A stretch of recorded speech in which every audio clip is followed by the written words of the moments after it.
Hello, I'm the Eternal Newbie. The extra L is for lose, because in my Eberron Adventuer League game, that's pretty much what I do.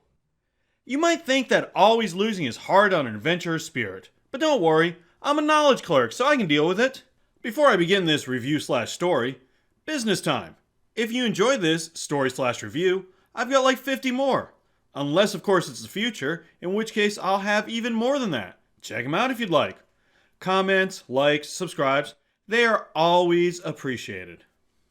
There are a few reasons I don't usually review things. No, it's because I have eclectic tastes. I like things most people seem not to. For example, Final Fantasy 8 and 10 are both on my top 7 lists in that series. They spoke to me. I'm not really sure why. Maybe it was because as a teenager, I too was a good-looking gunblade enthusiast. Then a few years later, I was a spiky-haired blitzball star. I also enjoyed playing E.T. on Atari. You want one more? Castlevania 2 is my favorite NES Castlevania. So yeah, I'm not a critic. The other reason I don't review things is I am a complainer, and nobody likes a complainer. If you're not familiar with Eberron, let me give you the nickel tour.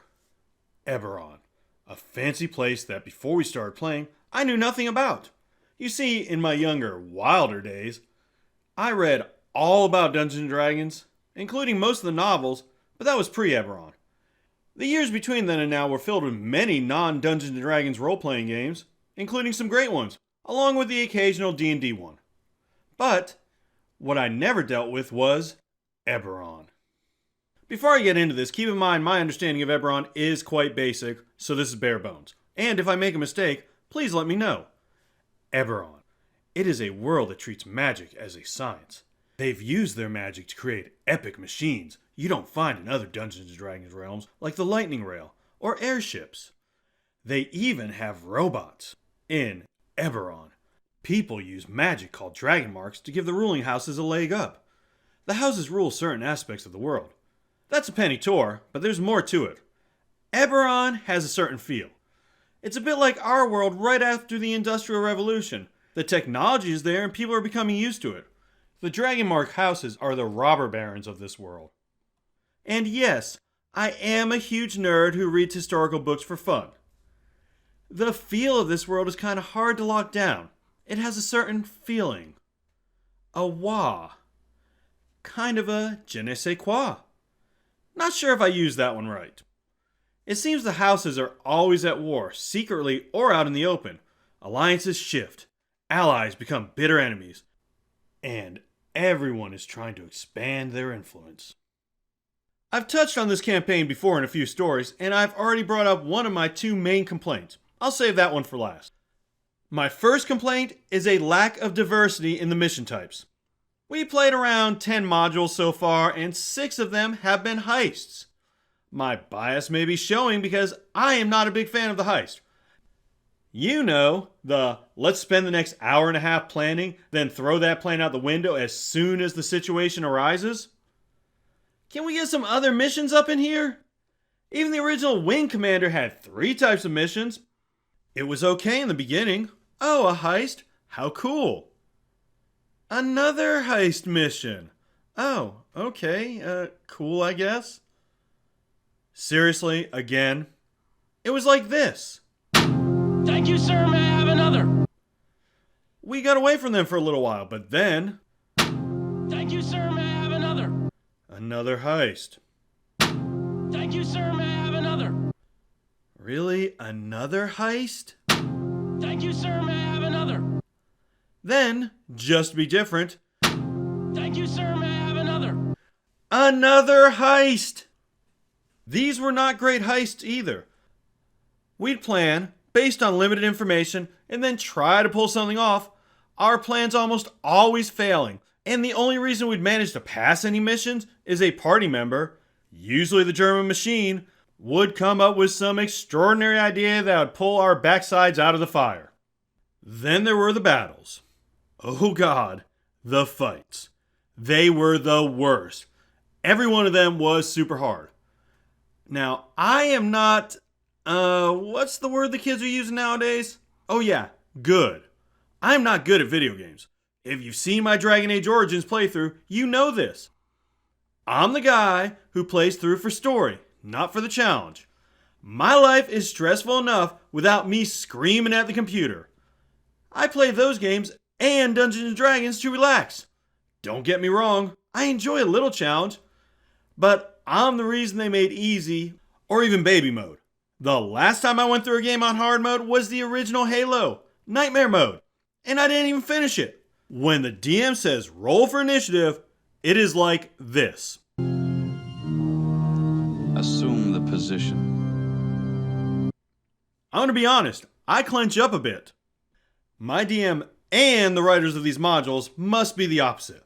They love a good challenge, and it shows. Many of the battles go like this. We get our butts handed to us, and then the bad guy runs away. Technically, we don't lose, but it sure feels like it. I have the perfect story to illustrate both these complaints. Of course! It was the last heist we did. We were to steal some papers being transported. We knew the route, and nothing else. The DM gives us 30 minutes to plan. Yeah, let's plan how we're going to get this package from an unknown vehicle with unknown guards. But hey, at least we know where they're going to be, right? I'm pretty sure that's what Sun Tzu said. Don't worry about knowing your enemy. Just find the battle. We do what we can and get ready. When we get to the ambush spot, we see the carriage. It is a very well-armored vehicle. We don't know who or what's inside yet, but there are a couple of archers flying around and the driver looks pretty tough. We do manage to stop the carriage. And as we're going to get up into it, our Warforged and fighter are handling the driver. The warlock is taking care of the horses so they don't start moving, and the rest of us are trying to get in the carriage. Meanwhile, the guards just sit inside of the carriage and do things like throw fireballs at us.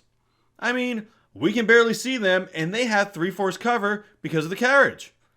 We try to open the door, but it's a DC 28 lockpick. I cast suggestion on one of the people inside the vehicle and am immediately counterspelled. Good thing we had that half hour to plan, right? The DM told me he had thought the battle was a bit too hard and replaced a fireball guy with a counterspell guy. On the plus side, we don't get hit with 2 fireballs, which would have taken most of us down. On the negative side, they now have another way to hold the door. He has unwittingly made this already difficult task nearly impossible. They can hit us easily from inside, and we can't really do much to them. One guy inside the carriage multi-attacks, throwing 3 hand axes at me, hitting each time. We are in trouble. Do you remember when I said the only reason we get past these missions is because some party member will have a brilliant idea? Well, this time it was my turn. I said during planning I wanted to buy 100 gold worth of fireworks, thinking of using them as a distraction. I saw we were getting nowhere and lit them all, throwing them into the carriage through that little window they attacked out of. This convinced them to come out. Half the party is down and the rest of us look bad, but we managed to eke out a victory. Mostly because they tried to run away. Every battle is like this to one extent or another. If you like deadly battles and heists, these are the modules for you. What do you think? Is this how you like to play Dungeons and Dragons? Or are you like me, more in it for the story than the challenge? Let me know in the comments below. Thanks for watching, and as always, play your character. Don't let your character play you.